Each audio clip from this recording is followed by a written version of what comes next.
a special edition of Dialogue, co-produced by CGTN and Bridge Tank from Paris in France, where we just have this Paris Peace Forum. Welcome to Dialogue. Well, Ambassador, I will start with you. The theme of the Paris Peace Forum is seeking common ground in the world of rivalry. I wonder, how do you characterize the word rivalry into this world? I think nowadays rivalry and disagreements seem to overshadow the common challenges we are all facing. Long-term challenges like climate change, like terrorism, pandemics sometimes. And we tend to forget that beyond all the disputes we can have among our respective countries, we are facing the same challenges for us, for our children, or for our grandchildren. And I hope that an event like the Paris Forum will help all people in charge understand that those challenges go far beyond our present possible disagreements.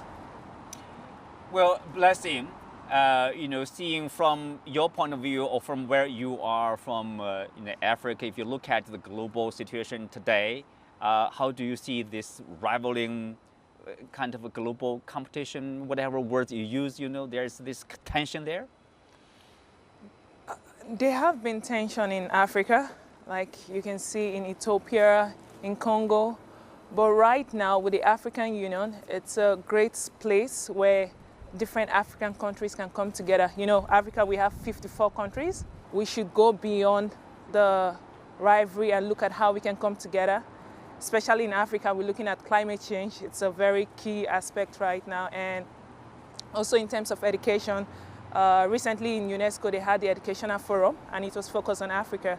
So we really need to focus on the key important issues aside from rivalry. And African Union is doing great in creating that platform for countries to come together and cooperate with each other. Bessie, you mentioned climate change, and you and Stefan mentioned about common challenges.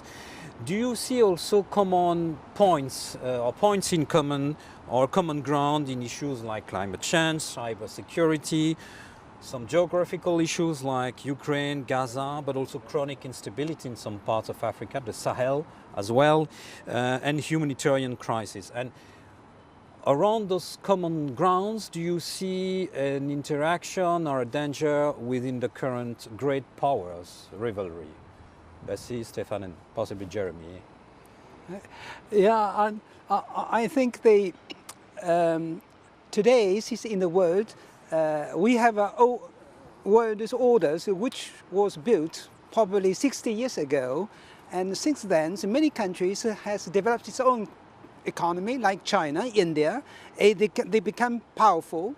They like to express their ideas. But in the old systems, they have the same rights as other countries. So I think it's the rivalries comes from that, because the world is not balanced. So we have to now take into account all these problems you have raised and try to find something balanced for everyone. Yeah. We'll get back to the system and its balance, but back to the ground, really, for the nearly everyday life of people. What about the common grounds between cybersecurity, humanitarian issues, risks linked to climate change, not just the politics of climate change, but adaptation, weathers, storms, dronings, and would you see any common ground in the different kind of crises, or are those crises separate? Well, I would say yes and no.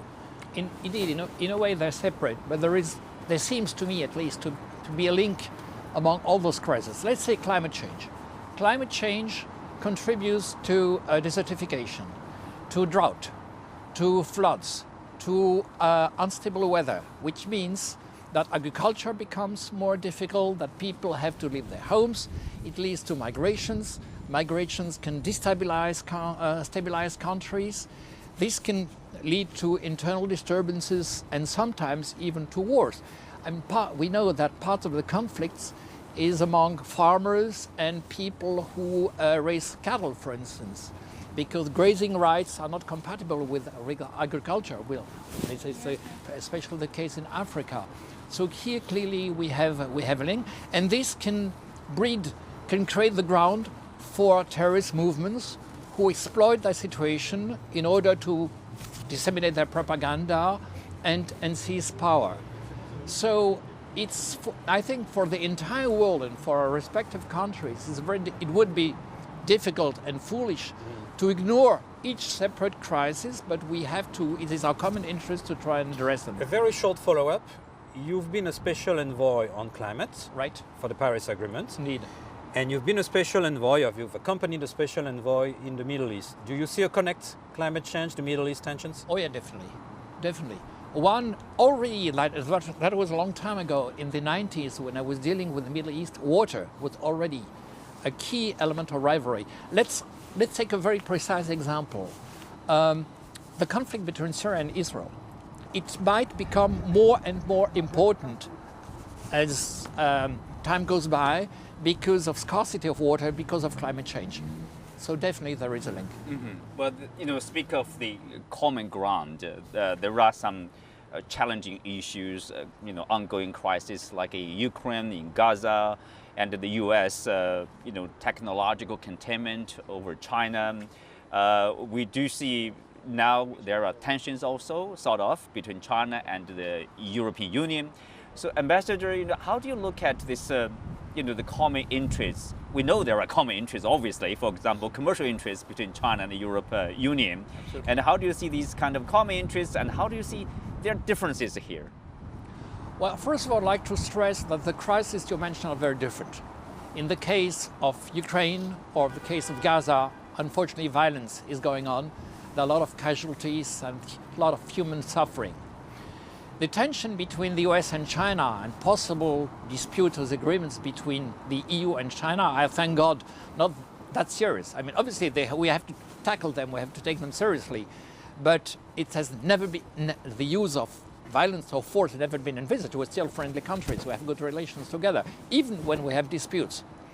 I think it's, to a large extent, a question of trust. We don't know each other enough, we don't talk to each other enough, and we are not, on all sides, we're not enough conscious of the common interests we have, especially long-term interests for our future generations, for our children and grandchildren. Well, Jeremy, you have been following, obviously, European Union development, French development, and also the Chinese market closely, some of the industries in particular. How do you look at the differences nowadays, the competition between, say, the EU and China? Is that, the same rivalry or same differences like as other kind of challenges, like, people say zero-sum conference, zero-sum competition? Is that kind of nature? I think for China and Europe, certainly we have a lot of differences, but still we have a lot of common interests. Yeah. For example, in the automotive industry, in the automotive industry, I think today the European Union has launched an inquiry about subsidies to the Chinese economy and the Chinese industry. EV, right? EV. I don't think that this is a good way. From my perspective, I don't, because first of all, in Europe, the major three German car makers, they have more than 33% of their sales is done in China, okay? And also France, for example, we have Stellantis, who has a huge, business relationships with the new partners, Leapmotor. And Renault also has just created joint ventures with Geely. So our business interests are strongly linked. So I think the European people, they need the Chinese market. Chinese, they need the European technologies. So if we can work together, we will make our cake bigger, and we can make more benefits for each other. You mentioned technology. Yeah. Just for purpose of clarification, are you talking about the EV? In that sense, the Chinese, the technology in terms of electric vehicles and also batteries. I think they are in a leading position here. Absolutely. In 2012, China has the choice to select, to take the decisions among the three options. One is like Europeans, to make the thermal engines more efficient. This is one option. The second option is the Japanese options, is the hybrid options in old engines with electric engines. And the third one is electric engines. So the Chinese, they have decided to work only on the electric engines, okay, electric cars. And today, China is the leading player in the world, because you see, look at the 10 biggest battery makers, 6 are the Chinese. And the best technologies today comes from China. So this is the good way for the Europeans, especially for the Frenchmen, Stellantis or Renault, to work with the Chinese, to learn from the China. And the China also, they can learn from the Chinese, from the Europeans. For example, even in the automotive industries, the chips, for example, in the cars you have a lot of chips. And the French companies, ST Microelectronics, they are the leaders, and the Chinese can learn from them. So when we work together, and we can grow together. Jeremy, what you mentioned is very important, because peace comes also through trade, through good economic relation. But the examples you gave call for a lot of investment. If we stick to the EU-China relation, 2 years ago, the investment agreement that was under its way got derailed for geostrategic reasons. Do you feel now that at a time when crises multiply in the world, the bilateral relationship, which ought to be only discussing about bilateral matters, might be influenced by third-party questions, like the questions of Ukraine and of the difference of position between the EU and China on the Ukraine or the Russian war in Ukraine?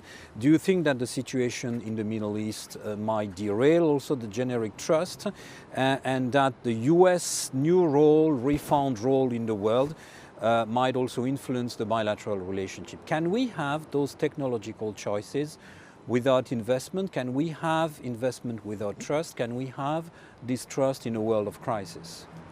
I think in the life there are always some problems, some conflicts. It's normal. It's a part of our life. So we should focus on what is the most important for our relationships between Europe and China.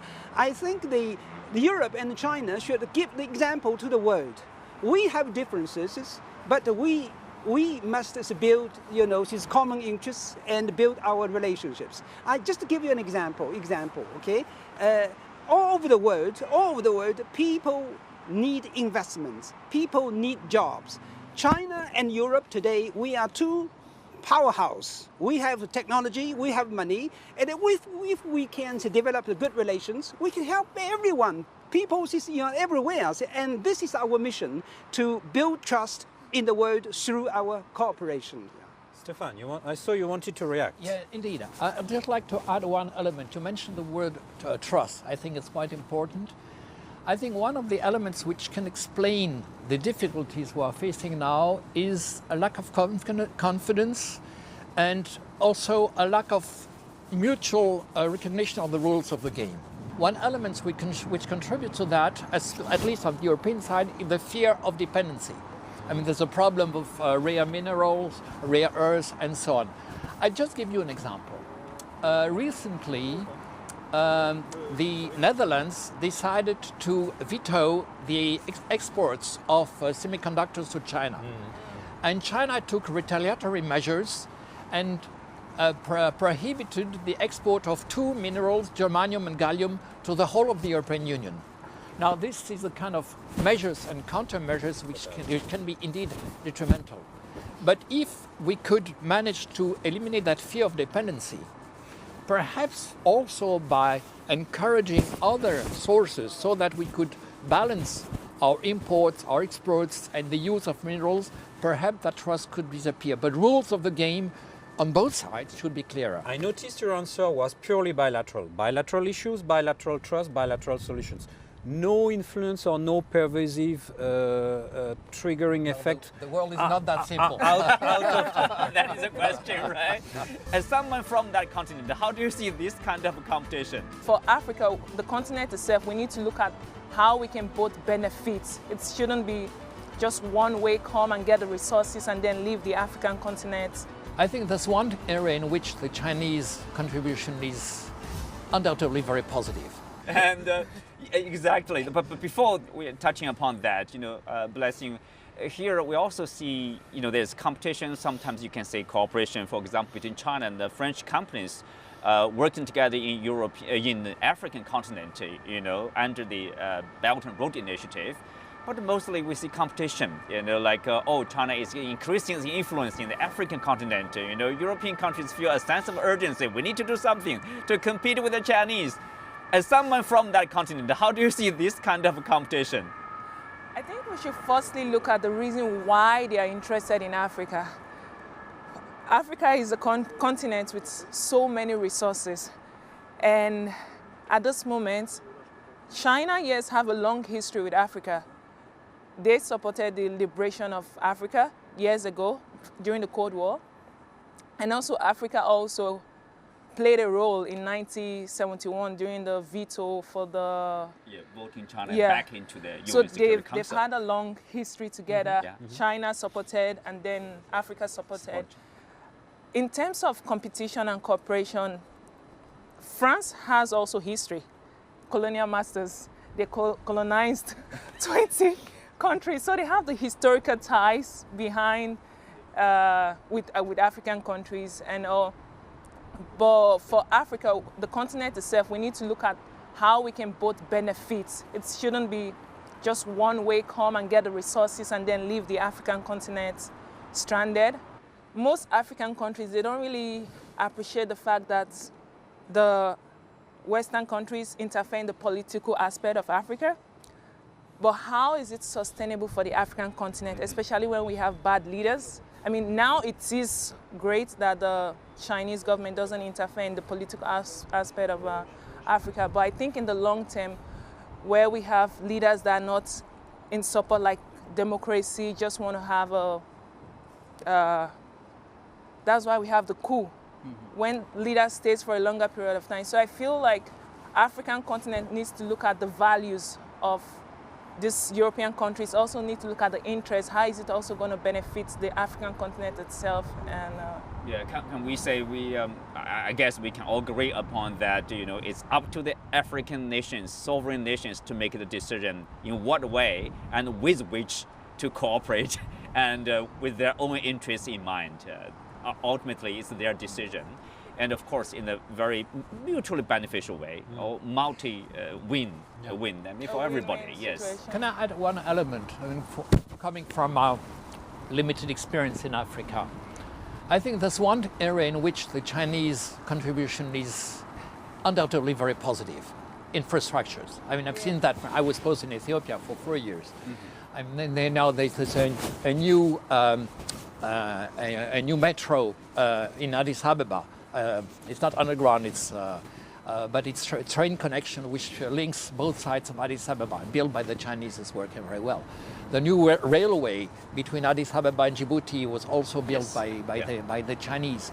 There's a kind of motorway going all around the city, also built by the Chinese. This is positive, we have to admit it.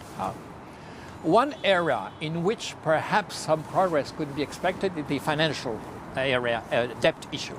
Now, there is some progress there as well. Recently, there was an agreement on the restructuring of the Zambian debt. Yes. That's very positive. But still, many African countries are still hugely indebted to China.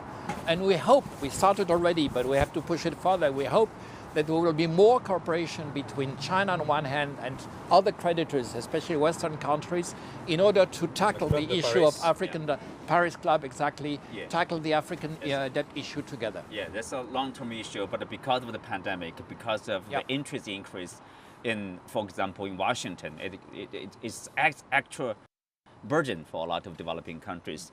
But then, speak of Washington, Ambassador, recently we have seen frequent visits by senior officials from Washington, from Beijing, to each other. Yes. And we are seeing the warming up of this relationship a little bit. People say they are trying to stabilize the relationship. Will that kind of a warming up somehow affect, probably, in a positive way, the relationship between Brussels and China and Beijing? Well, you will correct me if you disagree, but yeah, I would say definitely yes, certainly.